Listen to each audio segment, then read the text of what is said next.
말 못하는 강아지가 딱 한마디만 할 수 있다면, 나 여기 아파! 라고 말해주면 좋겠다고 생각해 보신 적 있으신가요? 저는 기왕 말할 거면 대화가 되면 오. 좋겠지만, 어? 그건 너무 욕심인 것 같고, 아프다고 말 응? 좀 해주면 좋겠다는 생각은 종종 해봤어요. 네? 사람이 어디 아프면, 이 정도면 병원 안 가도 되겠지 뭐, 하며 본인이 선택할 수 있는 선택? 거지만, 강아지는 자기 스스로 선택할 수가 없으니까요. 아픈 곳을 정확하게 말이라도 하면 이런저런 검사 받지 않아도 되고요.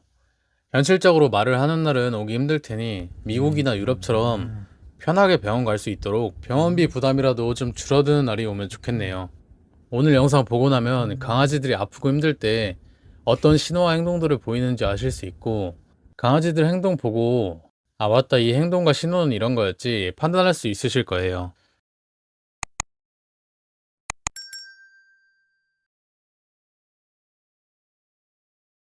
첫 번째, 같은 행동 반복. 이런 행동을 보이는 이유는 스트레스가 대표적인데요.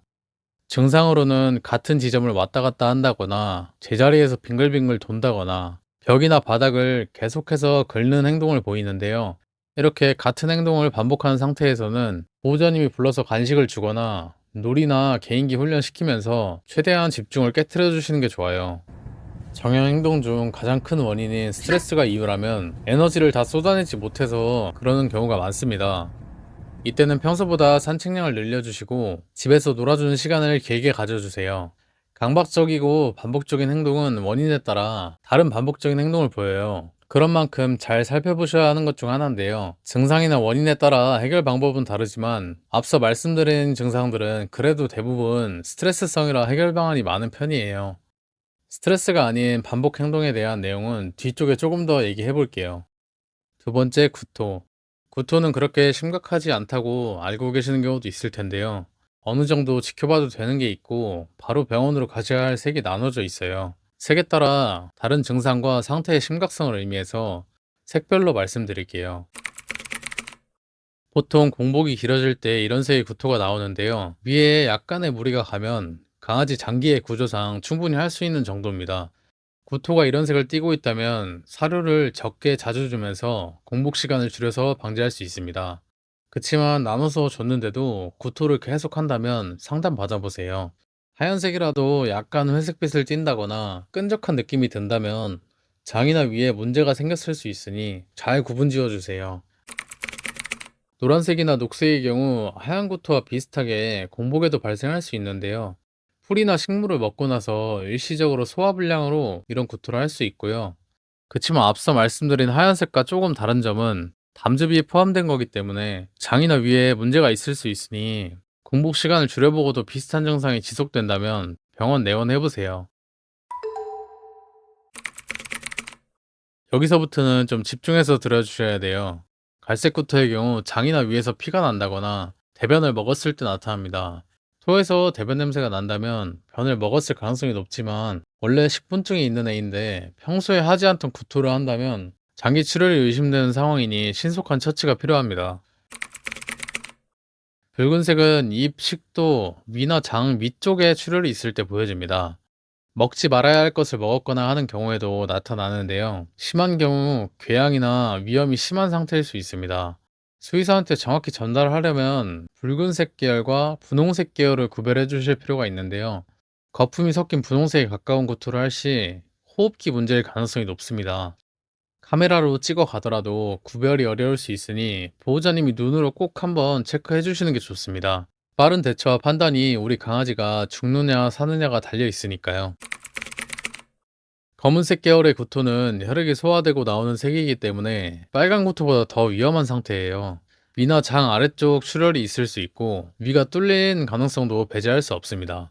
심각한 상태일 가능성이 높으니 바로 치료 받아보셔야 돼요. 구토 증상이 보이기 전 차라리 아픈 티를 내주면 다행인데 개들 특성상 그러지 않을 수도 있어요. 심한 구토를 하기 전 보호자님이 아실 수 있는 방법은 배가 부풀어 오른다거나 배 쪽을 불편해하고 체온이 많이 오른다거나 잇몸색이 창백하거나 누런 느낌이 든다면 병원 가보시는 게 좋습니다. 이런 증상을 알아채시려면 반려견에게 항상 많은 관심을 주고 계셔야겠죠.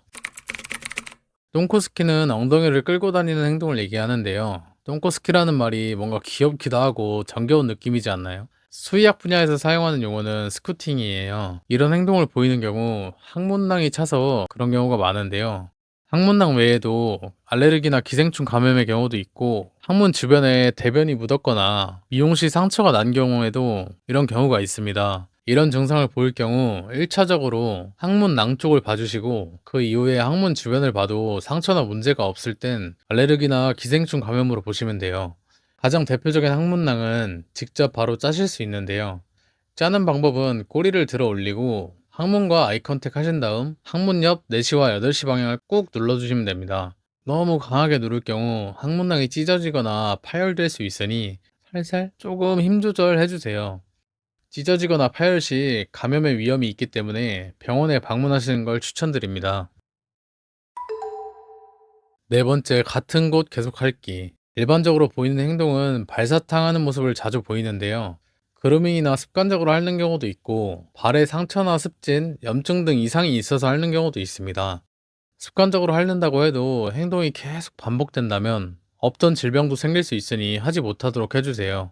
앞서 말씀드린 반복적인 행동은 스트레스가 주 원인이었다면, 지금 말씀드릴 것들은 신경계나 질환이 있을 때 보이는 행동인데요. 꼬리나 다리를 계속 물어뜯는다면 신경계 이상이나 기생충 감염, 피부 질환이 있을 가능성이 높고, 한 방향으로 빙글빙글 도는 행동은 뇌나 귀에 이상이 있을 수 있다고 해요.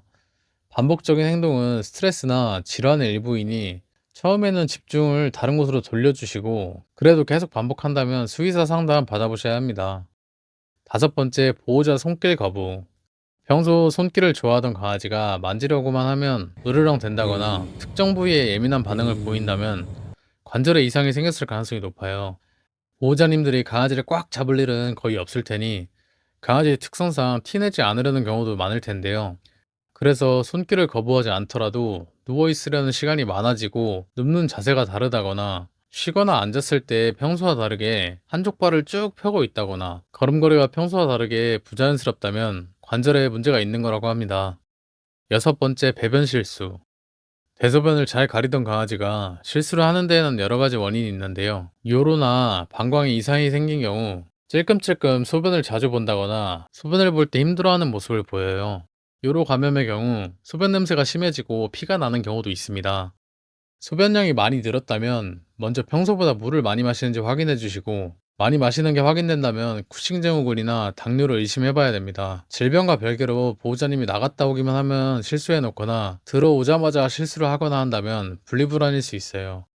이 밖에도 음식을 거의 씹지 않고 삼키거나 체중이 감소된다면 치아나 잇몸에 문제가 생겼을 수 있습니다. 바로 직전 영상에 강아지 죽기 전에 관련한 영상을 올리고 나서 생각이 든 게, 그 앞에 아프지 않을 방법이나 좋은 성분에 대해서는 어느 정도 다뤘는데 막상 아플 때나 힘들 때 보내는 신호나 행동에 대해서는 다루지 않았더라고요. 영상에는 개봉이가 보이지 않는 행동들이 많지만 저도 미리 알아두며 정보 정리해둔 내용들 영상으로 전달드리고 있으니 관심 있으시면 구독과 알림 설정 눌러놔 주세요. 후회하지 않으실 거예요. 오늘 영상에서 말씀드린 행동을 심각하지 않은 정도로 하나만 한다면 그렇게 심각하지 않을 수 있지만, 여러 가지 행동을 동시에 한다면 더 관심을 주고 꾸준히 확인해 봐야 됩니다. 영상에 담은 내용은 관심을 가지지 않으면 뭔가 조금 불편한가? 이렇게 넘어가기 쉬운 부분들도 많거든요. 이 밖에도 갑자기 자주 짖는다거나 평소에 자주 내지 않는 신음소리를 낸다거나 하는 건 보호자님들이 금방 아실 수 있으실 겁니다.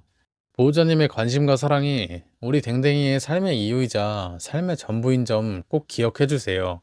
오늘 말씀드린 아프고 힘들 때 신호와 행동들로 반려견 키우시는데 조금이나마 도움이 됐으면 좋겠습니다. 시청해 주셔서 감사합니다.